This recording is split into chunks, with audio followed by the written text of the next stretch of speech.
Good morning, everybody. I'm just getting ready for work, and I thought I would send this quick little message to all of you following up on the post that I put on Glow this morning about IPAs and IGAs. IPAs are income producing activities. IGAs are income generating activities. So, whatever acronym you want to use, they both mean the same thing. So I spoke a little bit about things that we are doing to generate income. That doesn't necessarily mean calling somebody and asking them if they want to buy or host. That means basically anything that you are doing to invest in your business. It might have an immediate payoff, it might not, but ultimately it always brings you back to building new relationships. So I spoke about my son wanting to join soccer and him not being athletic. I realized that him joining soccer wasn't because he felt the need to develop an athletic skill, but more that he thought the social aspect of it would be fun. He wanted to make new friends. He's just kind of gifted that way in always looking at new ways to meet new people. And so from my 9-year-old this morning, I thought that's something that could work out well for me as well. Watching him on the soccer field is going to be hilarious, of course, as all moms, we're going to be cheering them on and loving it. But on that soccer field, while I sit there in the evenings, I'm going to meet new parents. And I'm going to meet, some parents that I know from school, obviously, but I'll meet new parents and I might make new friends. And those are new relationships that I'm going to build. And ultimately, having Noah enroll in soccer becomes an income-producing activity, possibly, because I'm building new relationships by enrolling him in something that he doesn't do and in something that I don't take part of. So that's my IPA for today, and I thought it was kind of cool. So going back to what can we do to generate or invest in our business, and sometimes it comes from the weirdest places, like my 9-year-old son this morning.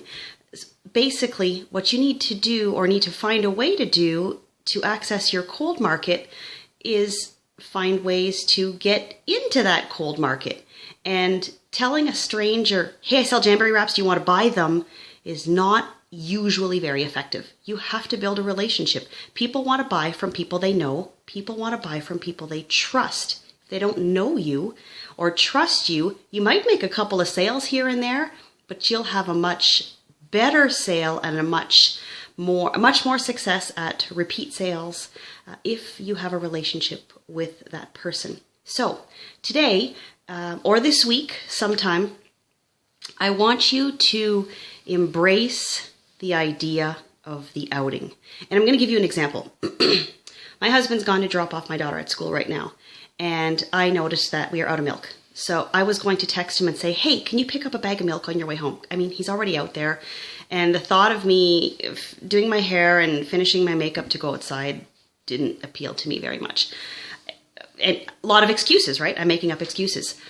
But if I think about my own post about IPAs and IGAs and deliberately find reasons to get outside, to go out into public places for legitimate reasons. I got to go to the grocery store and I'm going to go get milk. I'll probably pick up some bread and a few other things. I might bump into somebody I know.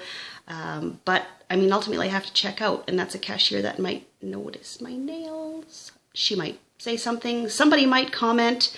I'm getting out there. I'm in public. I'm going to do my hair and my makeup before I go out. That's kind of important. Don't go out in your pajamas, please, because again, people probably aren't looking to do business with somebody who's dressed in pajamas. So take the opportunity for something as mundane as going to buy milk to clean yourself up a little bit. I know that it's not always desirable to do that as moms. We're busy, we're tired. But take the time. When you look good, you feel good, and you feel much more confident. So that if I was at the cash checking out, paying for my milk, and the cashier said, nice nails, I'd probably say, yeah, thanks. And how many times do we actually do that, right? But if I look good and I feel good, and she says, oh my gosh, I love your nails, I'd probably say something like, thanks, me too. I did them myself. They're jamberry. You've tried them, right? Or have you tried them? The conversation would be easier. I'd be more apt to engage in conversation because I'm not worried about her thinking about my pajama bottoms or my mascara smeared on my face. So invest in yourself today. And if you have to go out for something, even if it's just to mail a letter, the mailbox is right outside my door. But instead of going to the mailbox, I'll actually drive to the post office, which is just down the street, and bring it in and hand it to the girls. They get to see me regularly. We don't hang out, we're not friends, but they recognize me. It's the start of a relationship. And if you want your business to grow and be successful, you need to develop and maintain good relationships. Developing a relationship starts with hello. I challenge you to do something like that this week. Have a great day.